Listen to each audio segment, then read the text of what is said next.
Hello students, welcome to our channel. जैसे कि हम फिज़िक्स का एक सीरीज़ कर रहे थे जिसमें हमने लास्ट करंट इलेक्ट्रिसिटी के न्यूमेरिकल्स की है, ठीक है।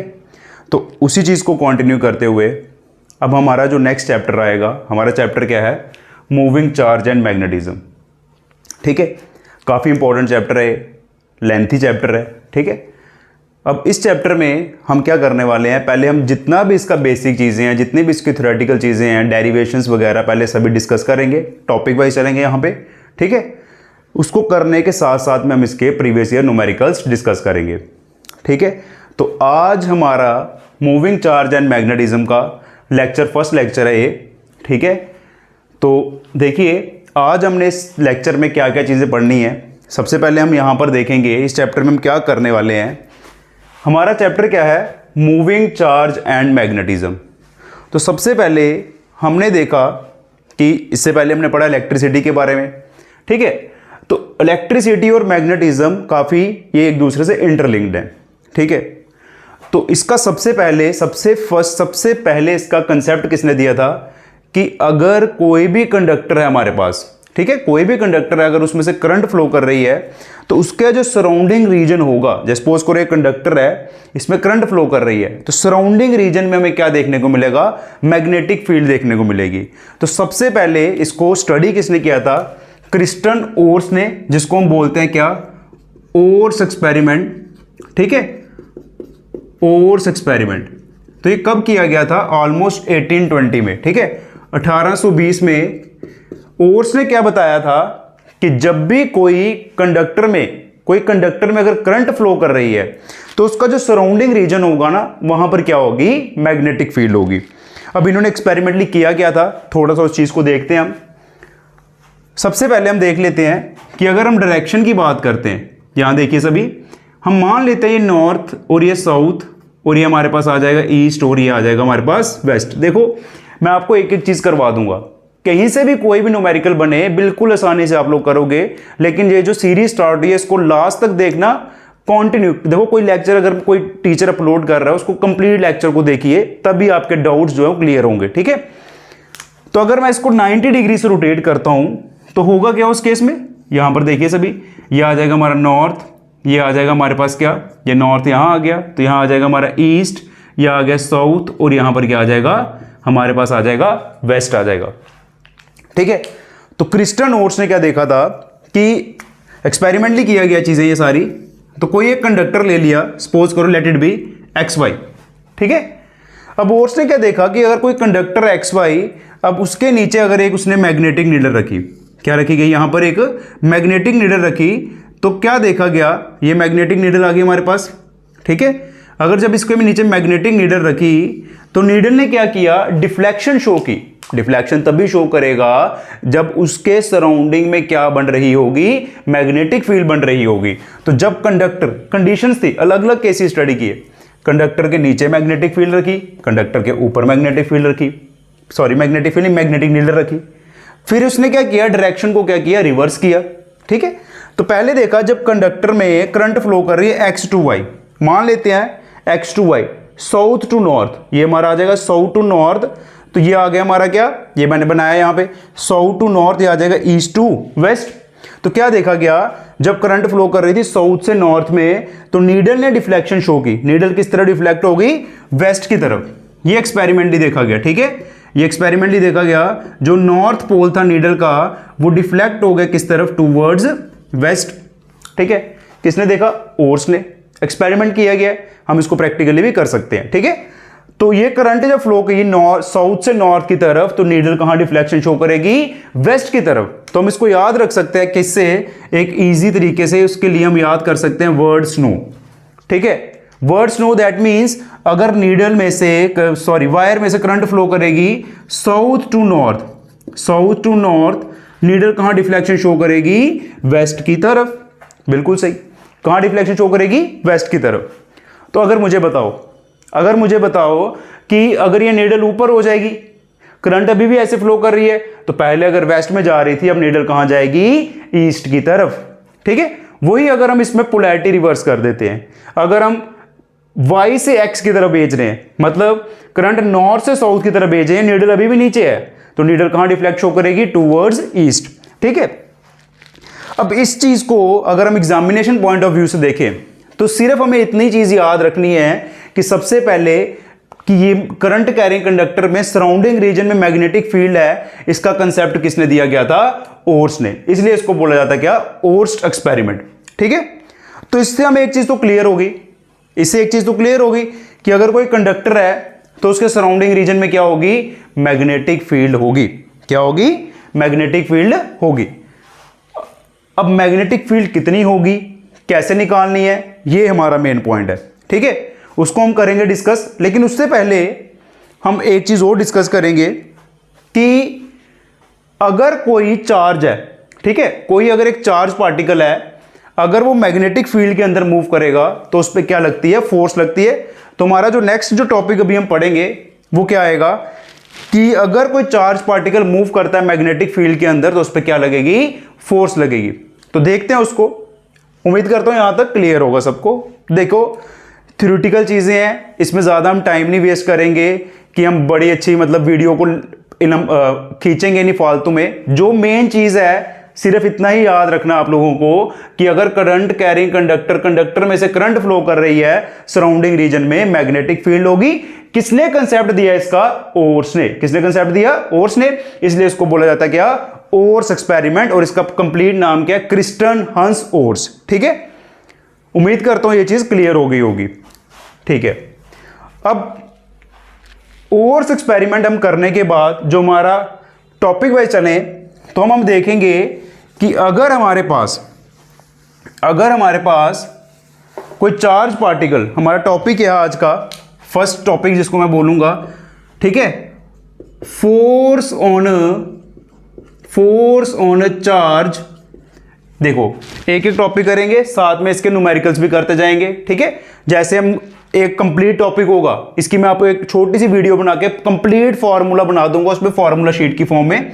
ठीक है, तो हमारा टॉपिक है force on a charge moving in a magnetic field. देखो अगर एक चार्ज मूव करता है मैग्नेटिक फील्ड के अंदर तो उस पर क्या लगेगी, फोर्स लगेगी। ठीक है, 10th क्लास में एक टॉपिक था तुम लोगों का, किक वायर एक्सपेरिमेंट। ठीक है, वहां पर हमें दिखाया गया था कि अगर एक कंडक्टर है उसको मैग्नेटिक फील्ड के अंदर रखा है, ठीक है, तो वहां पर क्या होता है, उस पे वायर पे फोर्स लगेगी, तो जिसकी वजह से वो क्या करता था, डिफ्लेक्शन शो करता था। ठीक है, जिसका मतलब एक आगे की तरफ वायर मूव करती है। ठीक है, तो वही चीज हमने देखना है कि अगर एक चार्ज मूव कर रहा है मैग्नेटिक फील्ड के अंदर तो उस पर फोर्स लगती है। देखिए इसको स्टडी करते हैं, ध्यान देना। यहां पे सपोज करो हम यहां पर 3 डायमेंशन में चल रहे हैं। ठीक है, ये हम मान लेते हैं हमारा, इसको मान लेते हैं क्या, एक्स एक्सिस, इसको मान लेते हैं वाई एक्सिस, और इसको मान लेते हैं जेड एक्सिस। ठीक है, डजंट मैटर, आप इसको जेड भी मान सकते हो। क्लियर है।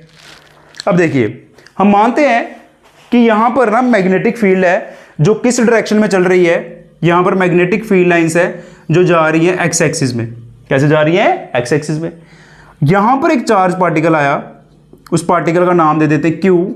कितनी वेलोसिटी से आया, v वेलोसिटी से, और जिसने मैग्नेटिक फील्ड के साथ एंगल कितना बनाया हुआ है, थीटा एंगल बनाया हुआ है।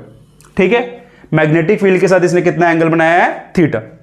अब एक चीज हमें यह भी पता है, जिसके साथ एंगल बनेगा वो कंपोनेंट होगा हमारा कॉस, और अनदर वन क्या हो जाएगा हमारा साइन कंपोनेंट। एक कंपोनेंट आ गया कॉस, दूसरा आ जाएगा हमारा साइन कंपोनेंट।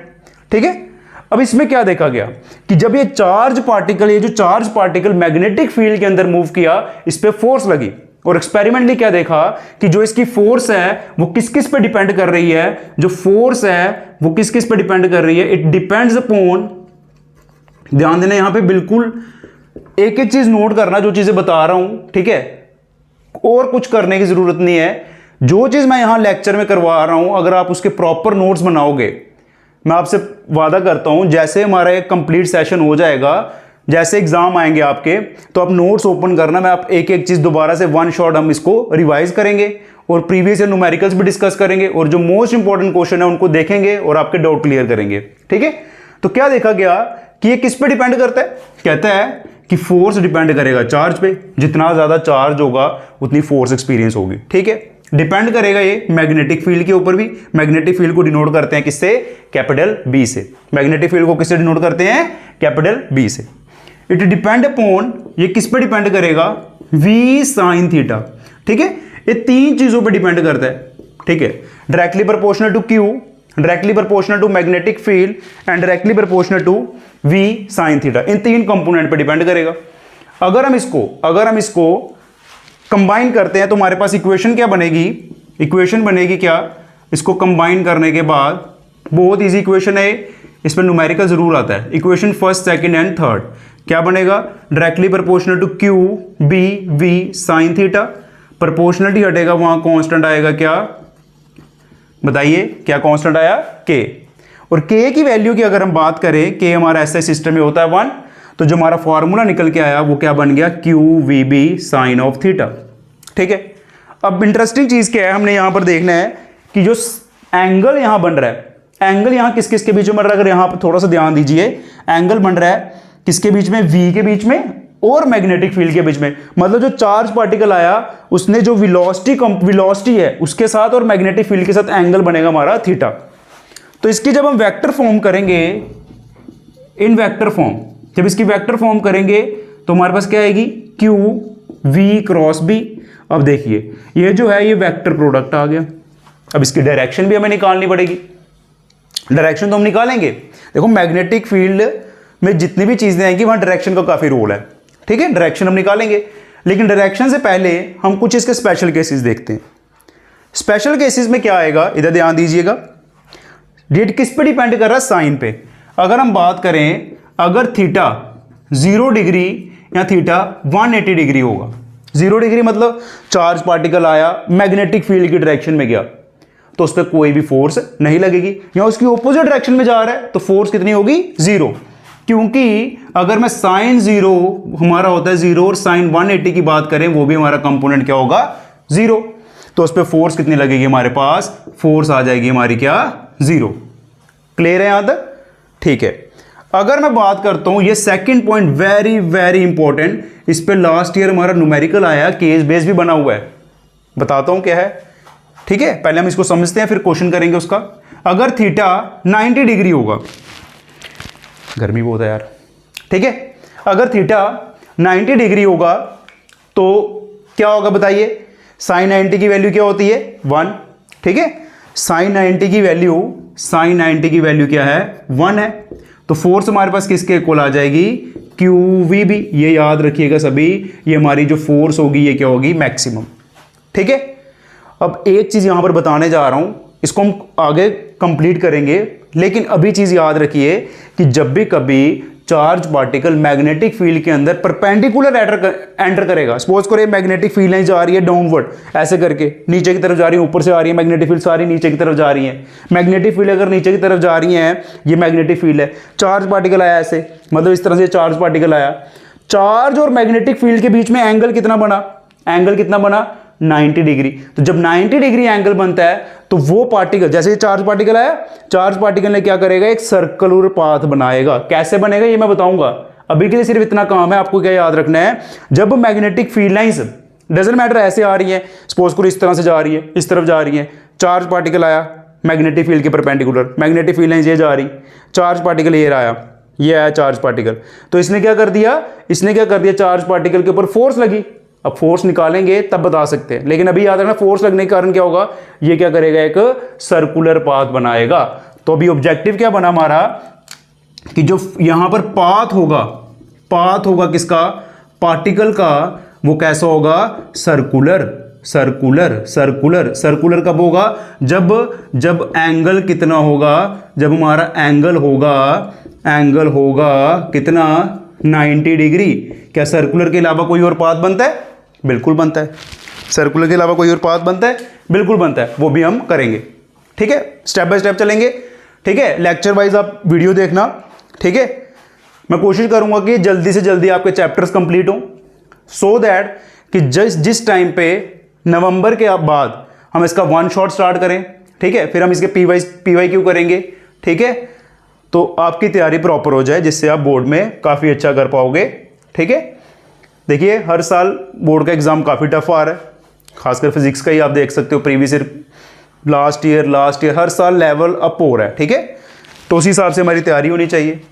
तो अभी तक हमने क्या देखा, पार्टिकल आया मैग्नेटिक फील्ड के अंदर, उस पर फोर्स लगी, क्या लगी, Q V B sine theta, ठीक है। अगर थीटा 0 या 180 होगा फोर्स 0 होगी, 90 होगा तो फोर्स मैक्सिमम होगी, कितनी होगी, मैक्सिमम फोर्स होगी क्यू वी बी। अब मैंने एक चीज बताई कि जब ये फोर्स मैक्सिमम होगी तो ये क्या बनाएगा, सर्कल बनाएगा ना, बिल्कुल सही। तो सर्कल का कुछ रेडियस होगा, इसी टॉपिक पे बेस्ड हमारा न्यूमेरिकल आया, ठीक है। बताऊंगा आगे नेक्स्ट वीडियो में वो क्वेश्चन कैसे करना है, जब उस टॉपिक में पहुंचेंगे, path of a particle in a magnetic field, वहां पर बताऊंगा इनका रिलेशन। और एक क्वेश्चन ही बनेगा एक ही टॉपिक पे, वहां मोमेंटम बनेगा, पोटेंशियल पे क्वेश्चन आएगा, काइनेटिक एनर्जी पे आएगा, तो काफी सारे रिलेशन बनते हैं, ठीक है। यहां तक सबको क्लियर होगा, ठीक है। अब बात करते हैं कि ये जो फोर्स है इसकी डायरेक्शन क्या होगी, ठीक है। अब हमने क्या करना है, ये जो हमारी फोर्स है, देखो जो चीजें लिखवाई हुई है उसको नोट कर लेना वीडियो को पॉज करके, ठीक है। तो अब हमने क्या देखना है कि ये जो हमारी फोर्स है इसकी डायरेक्शन फाइंड करनी है। अब डायरेक्शन के लिए हम क्या करेंगे, देखिए यहां पर देखिए जरा, डायरेक्शन हम कैसे निकाल सकते हैं इसकी, by right hand thumb rule या राइट हैंड स्क्रू रूल, ठीक है। स्क्रू रूल की बात करते हैं, जैसे ये हमारे पास एक स्क्रू ड्राइवर है, ठीक है। अगर मैं तुमसे पूछता हूं, अगर इसको मैं क्लॉकवाइज घुमाता हूं तो क्लॉकवाइज घुमाने पे क्या होगा, ये क्या होगा, अंदर की तरफ जाएगा। अगर एंटी क्लॉकवाइज घुमाऊंगा तो क्या होगा, ये बाहर की तरफ आएगा। एंटी क्लॉकवाइज मतलब अगर मैं अपना हाथ इस तरह से घुमा रहा हूं, राइट हैंड थंब रूल से रिलेट करेंगे ना, अगर मैं अपना हाथ ऐसे घुमाऊंगा तो जो थंब होगा वो डायरेक्शन देगा किसकी, फोर्स की, कैसे आ रही है, आउटवर्ड। अगर ऐसे घुमाऊंगा तो कैसे होगी, इनवर्ड। अगर ऐसे घुमाने का मतलब, अगर मैं इसको ऐसे घुमाता हूं तो कैसे जा रहा है स्क्रू ड्राइवर, इनवर्ड। अगर हम इसको ऐसे घुमाएंगे तो कैसे आएगा स्क्रू ड्राइवर, आउटवर्ड, ठीक है। तो ये हमारा राइट हैंड थंब रूल है। अब यहां पर अगर हम बात करें, हम निकाल रहे हैं डायरेक्शन किसकी, फोर्स की। हम कहां से कहां जा रहे हैं, V से B की तरफ। पहले हम राइट हैंड थंब रूल से डायरेक्शन के लिए हम यूज करेंगे राइट हैंड थंब रूल, ठीक है। अब यहां पर रूल भी सिखा दूंगा आपको कैसे चेक करना होता है, राइट हैंड थंब रूल और राइट हैंड बोल देंगे इसको क्या, राइट हैंड स्क्रू रूल। देखो अगर किसी चीज को कोई डाउट भी होगा तो आप बता दें मुझे, ठीक है। अगर वीडियो क्लियर हो रही है, अगर चीजें समझ आ रही है तो इसको लाइक जरूर करना, क्लियर है, और शेयर जरूर करना, मोटिवेशन मिलती है थोड़ी, ठीक है। देखिए राइट हैंड थंब रूल और by right hand screw rule. देखिए ये हमारा आगे राइट हैंड यूज करना, लेफ्ट हैंड को हाँ बांध लो, लेफ्ट हैंड अपना साइड रख दो भाई, ऐसे नहीं। जब राइट हैंड की बात की जाती है लेफ्ट हैंड साइड पे, जैसे मैंने भी अपना लेफ्ट हैंड साइड रखा, राइट हैंड कहां से कहां जा रहे हैं, V से B की तरफ, उल्टा नहीं कर रहा, जहां से जा रहे हैं V से B की तरफ, अपना हाथ ऐसे रखो, V से B की तरफ। तो हमारा थंब कैसे आ रहा है, कैसे आ रहा है, आउटवर्ड, आउटवर्ड। अब देखो आउटवर्ड यहां पर क्या है, ये जब भी हम 2 डायमेंशन में क्या होता है, 2 डायमेंशन क्या होता है, यहाँ 2 एक्सिस होते हैं, एक आ गया हमारा एक्स एक्सिस और एक आ गया वाई एक्सिस। जेड एक्सिस तो यहाँ नहीं ना बना सकते, जेड एक्सिस एक्चुअली हमारा ये है। अगर जेड एक्सिस की बात करें, ये रहा जेड एक्सिस हमारा, ठीक है। तो 3D इधर बोर्ड पे तो हम ऐसे बना नहीं सकते, हम इसलिए इसको ऊपर बना दिए, ये हमारा जेड एक्सिस। हम V से B की तरफ गए, V से B की तरफ गए तो फोर्स की डायरेक्शन कैसे आ गई, आउटवर्ड। आउटवर्ड मीन्स ये कौन सा एक्सिस हो गया, अलोंग जेड एक्सिस। उम्मीद करता हूं ये क्लियर होगा। तो इसकी डायरेक्शन कैसे होगी, अलोंग जेड एक्सिस, ठीक है, पॉजिटिव ऑफ जेड एक्सिस, ठीक है। अब फिर से एक बार देख लीजिए, मान लीजिए ये एक्स एक्सिस है, ये हमारा आ गया वाई एक्सिस, ठीक है। और एक मार्कर और यूज करते हैं हम लोग, ठीक है, इसको परपेंडिकुलरली करते हैं तीनों को। ये हमारा एक्स एक्सिस, ये वाई एक्सिस, हो जा भाई, हाँ जी हो गया। देखिए ये हमारा क्या आ गया, ध्यान दीजिएगा, ये हमारा एक्स एक्सिस, जैसे हमने डायग्राम में लिया मैं उसी के अकॉर्डिंग बता रहा हूं, एक्स एक्सिस, ये वाई एक्सिस और ये जेड एक्सिस। अगर 3 डायमेंशन में पार्टिकल आया, ये कहां आया, एक्स और वाई प्लेन में पार्टिकल आया, यहां पर पार्टिकल है, ये पार्टिकल है, ये मैग्नेटिक फील्ड है, ठीक है, क्योंकि मैग्नेटिक फील्ड हमारी कैसे जा रही है, अलोंग एक्स एक्सिस। ये आ गया वाई एक्सिस, ये आ गया जेड एक्सिस, ये पार्टिकल है। अपना राइट हैंड रखिए, कहां से कहां जाना है, V से B की तरफ। तो जो पार्टिकल की अपना हाथ घुमाना है, ये जो फिंगर है इनको घुमाना है मैग्नेटिक फील्ड की तरफ। तो थंब हमारा कैसे आ गया, अपवर्ड, अपवर्ड मतलब अलोंग जेड एक्सिस। क्लियर है, उम्मीद करता हूं ये चीज क्लियर हो गई होगी। यहां से हमने क्या निकाल ली, डायरेक्शन निकाल ली, ठीक है। अब डायरेक्शन निकालने के लिए हम फ्लेमिंग लेफ्ट हैंड रूल भी यूज़ कर सकते हैं, ठीक है। Fleming left hand rule, Fleming left hand rule क्या कहता है, ज़रा ध्यान देना। अब हम लेफ्ट हैंड निकालेंगे अपना और तीनों फिंगर्स को म्यूचुअली परपेंडिकुलर, देखिए जैसे मैंने रखा हूँ अपना लेफ्ट हैंड निकालिए, ये आ गया थंब, ये आ गया इंडेक्स फिंगर, ठीक है। इस तरह से हम इसको रखेंगे। यहाँ पर थंब जो है, ये जो थंब है हमारा, ये थंब हमारा डायरेक्शन देगा किसकी, फोर्स की। थंब किसकी डायरेक्शन देगा, फोर्स की। ये जो फिंगर है इसके ऊपर लिख लो बी, बी मतलब मैग्नेटिक फील्ड, और ये किसकी डायरेक्शन देगा, हमारी करंट या वेलोसिटी की। जब हम यहाँ पर फ्लेमिंग लेफ्ट हैंड रूल लगा रहे हैं, देखिए जरा, ये आ गया मैग्नेटिक फील्ड, ये आ गया हमारा वेलोसिटी, ये मैग्नेटिक फील्ड, ये वेलोसिटी, जो थंब क्या आ गया, अगर ये थंब आ गया हमारा जेड एक्सिस में, ठीक है। तो फ्लेमिंग लेफ्ट हैंड रूल लगा के हम डायरेक्शन को फाइंड कर सकते हैं। तो यहां तक तो हमारा हो गया। एक तो हमने अभी तक क्या क्या देखा कि फोर्स कितनी होगी पार्टिकल पे, और हमने देखा उसकी डायरेक्शन कैसे निकालनी है। यहां तक क्लियर है। देखिए अब हमारे पास क्या आता है, फोर्स की डायरेक्शन देख ली हमने, ठीक है। अब हमारे पास आएगा कि ये जो मैग्नेटिक फील्ड है इसका यूनिट क्या होगा, ठीक है। ऐसा यूनिट क्या होगा किसका, मैग्नेटिक फील्ड का। मैग्नेटिक फील्ड के यूनिट की बात करें, इसका ऐसा यूनिट क्या होता है हमारा, टेस्ला, ठीक है। और सीजीएस यूनिट की बात करें, इसका सीजीएस यूनिट क्या होता है, गॉस, ठीक है।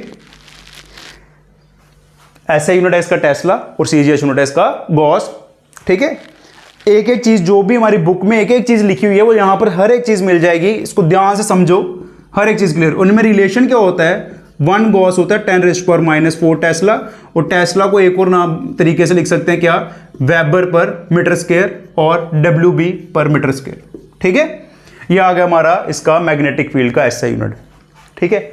अब किसी भी चीज का एसआई यूनिट आ गया हमारा, उसका फॉर्मूला पढ़ लिया हमने, डायरेक्शन निकालना सीख लिया। अब हम देखेंगे इसकी डायमेंशन, अब हम देखेंगे क्या, इसकी डायमेंशनल फॉर्मूला, ठीक है। तो डायमेंशन क्या होगी इसकी, हमें हर एक चीज निकालनी आनी चाहिए। डायमेंशन, फोर्स किसके इक्वल होती है, QVB, यही था, साइन थीटा, ठीक है। हम जैसे 2-3 टॉपिक हमारे कवर हो जाएंगे ना, फिर उन्हीं टॉपिक पे हमने एक न्यूमेरिकल्स करेंगे, ठीक है। फिर नेक्स्ट टॉपिक चलेंगे, जैसे अभी न्यूमेरिकल हमारे आएंगे, ये करने के बाद हम पढ़ेंगे बायोट-सैवर्ट्स लॉ, और उसकी 2 एप्लीकेशन है, बहुत इंपॉर्टेंट है, वो करके फिर हम इनके न्यूमेरिकल्स करेंगे। फिर हमारा नेक्स्ट टॉपिक आएगा एम्पेयर से सर्कुलर लॉ, फिर उसको करेंगे कंटिन्यू। तो यहां पर बी की बात करें, बी हमारे पास किसके इक्वल आ गया, F/QV sign of theta. B हमारा क्या है, मैग्नेटिक फील्ड। फोर्स की डायमेंशन सबने पढ़ी हुई है, M1 L1 T-2, चार्ज की फर्स्ट लेक्चर में पढ़ी जाती है, AT, A हो गया एम्पेयर, T हो गया टाइम, वेलोसिटी L1 T-1, ठीक है। और ट्रिग्नोमेट्रिक रेशियो जितनी भी होती हैं सारी होती हैं डायमेंशनलेस।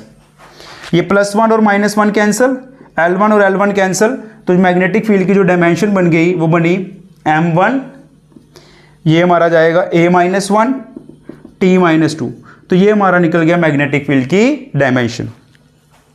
क्लियर है। तो जैसे कि आज हमने इस लेक्चर में क्या क्या पढ़ा, एक तो हमने पढ़ा कि क्रिस्टन ओर्स ने क्या बताया था कि अगर कोई कंडक्टर है, देखिए उसमें से करंट फ्लो कर रही है, उसके नियर बाय रीजन में मैग्नेटिक फील्ड होगी। अब उसकी डायरेक्शन कैसे निकालेंगे वो मैं अलग से बताऊंगा, ठीक है। और दूसरा हमने पढ़ा कि अगर एक चार्ज पार्टिकल मैग्नेटिक फील्ड के अंदर मूव करेगा तो उस पर फोर्स लगती है, बोलो कितनी फोर्स लगेगी। देखो चीजों को रिवाइज करो साथ साथ में, कभी नहीं भूलेंगी। कितनी फोर्स लगेगी, आंखें बंद करो, बोलो QVB sine theta, QVB sign theta, ठीक है। Depending upon the value of theta force is 0। अगर एंगल 0 होगा, 180 डिग्री होगा, फोर्स 0 होगी।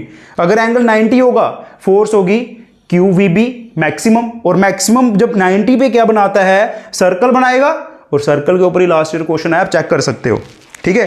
केस बेस आया हुआ है, केस बेस और ऐसे थ्रेड क्वेश्चन भी आया है। और डायरेक्शन निकालने के लिए मैंने क्या बताया, राइट हैंड थंब रूल लगाएंगे।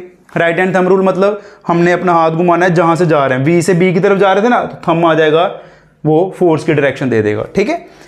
मैग्नेटिक फील्ड की बात करें, इसका ऐसा यूनिट हो गया हमारा टेस्ला, CGS हो गया गॉस, और इनमें रिलेशन क्या है, 1 गॉस इक्वल टू 10⁻⁴ टेस्ला, ठीक है। डायमेंशन क्या आ गई इसकी, M1 A-1 T-2, ठीक है।